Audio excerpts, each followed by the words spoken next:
Plusieurs croient que Pocahontas est une jeune princesse amérindienne, favorite de son père, qui a aidé à instaurer la paix entre les premiers colons anglais de la Virginie avec son peuple Powhatan. De plus, une relation amoureuse est souvent interprétée entre elle et John Smith, un capitaine anglais.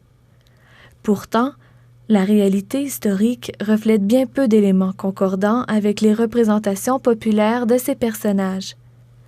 Il faut faire un saut en arrière pour démystifier qui se cache derrière cette femme légendaire qu'est Pocahontas. Cette histoire débute lorsque l'Angleterre est gouvernée par le roi Jacques Stuart Ier dès 1603. Une foule de facteurs retarde alors l'Empire anglais dans la course à l'exploration du Nouveau Monde. Ses problèmes internes avec la réforme protestante, la surpopulation, la pauvreté qui y règne, le manque d'emploi, ainsi que ses rivalités avec l'Espagne, ralentissent malencontreusement les Anglais. Il faut attendre une certaine stabilité religieuse, politique et économique pour qu'enfin les ambitions coloniales anglaises soient répondues. C'est avec la signature d'un traité de paix avec l'Espagne, en 1604, que l'Angleterre peut réellement se concentrer sur l'exploration et la colonisation du Nouveau Monde. Le roi Jacques Stuart consente dès lors à la Compagnie de la Virginie d'aller fonder 2 colonies en son nom. 3 bateaux quittent le port de Blackwell le 19 décembre 1606. Le Susan Constant, le Godspeed et le Discovery accueillent 144 hommes en direction de la Virginie. Le voyage transatlantique dure plus de 4 mois à bord de ces bateaux cargo. Suite à quelques escales dans les îles du Sud, les colons anglais mettent finalement les voiles en direction de la Virginie. 2334 kilomètres les séparent de leur futur site d'établissement. Les Anglais jettent définitivement l'ancre à l'eau le 13 mai 1607 et fondent la nouvelle ville de Jamestown. Malgré cette traversée maritime réussie, la vie en Virginie regorge de défis. Effectivement, les premiers moments à Jamestown sont plutôt difficiles. Seulement 32 hommes sur 144 survivent à la famine, à la malaria et au conflit avec les Amérindiens. Des discordes surviennent alors entre les Anglais et rien ne va plus. Seul le capitaine John Smith réussit à restaurer une bonne entente. Déjà à ce moment, les Amérindiens Powhatan qui vivent dans la baie du Chesapeake communiquent et échangent avec les Anglais. Plusieurs historiens et archéologues s'entendent pour dire qu'il y a plus de 14 000 Amérindiens Powhatan qui vivent dans ces territoires. Ces tribus sont présidées par le chef suprême Powhatan, aussi appelé Mamanatowick. Parmi ses nombreux enfants se retrouve Pocahontas. Elle est née en 1595 ou 1596. Sa mère fait partie des nombreuses femmes de Powhatan, mais son identité n'est pas encore connue des historiens.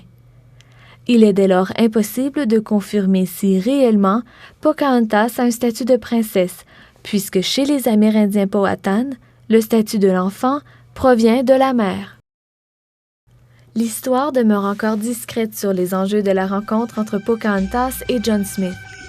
On ne sait encore s'ils se sont rencontrés avant la fin de l'année 1607.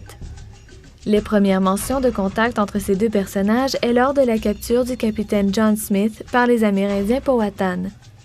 À ce moment, Pocahontas, également appelée Amonouté par ses pères ou Matoaka par sa famille, n'a que 12 ans. Smith, quant à lui, porte la barbe et est décrit comme un homme trapu qui amorce la trentaine. Selon les écrits de John Smith, c'est lors de cette capture que Pocahontas se serait jetée sur lui pour le sauver. Néanmoins, l'interprétation la plus plausible de ce récit est que Pocahontas se soit précipitée sur Smith dans le but de l'incorporer en tant que subalterne au chef Powhatan. Pocahontas n'aurait fait partie que d'une cérémonie amérindienne visant à l'intégration des Anglais en tant que peuple inférieur à celui du chef Powhatan. Suite à cela, Pocahontas ne sert que d'intermédiaire entre le chef et les Anglais. Il apparaît n'y avoir aucune romance décelée entre le capitaine John Smith et la petite Pocahontas. Peu de temps après, John Smith se voit dans l'obligation de repartir en Angleterre. C'est pour cause de révolte contre lui, et non pas à cause d'une blessure, qu'il doit retourner dans sa terre natale. Si John Smith avait été blessé, une traversée aussi longue n'aurait fait qu'empirer son état de santé. Pocahontas reprend alors sa vie quotidienne. Vers 1610, elle se marie à l'âge de 14 ou 15 ans avec l'Amérindien Cocohoum. Il semble que les nouveaux mariés n'auraient pas revendiqué la chefferie de Powhatan. Ils auraient plutôt habité une ville isolée du domaine de ce dernier. Il est donc impossible de confirmer si vraiment Pocahontas était la favorite de son père. Après le départ de Smith, la cohabitation entre les Amérindiens Powhatan et les Anglais s'envenime. La question de division du territoire agricole fait émerger plusieurs conflits au bout desquels Pocahontas se fait enlever par les Anglais. Elle demeure captive à Jamestown pendant une année complète.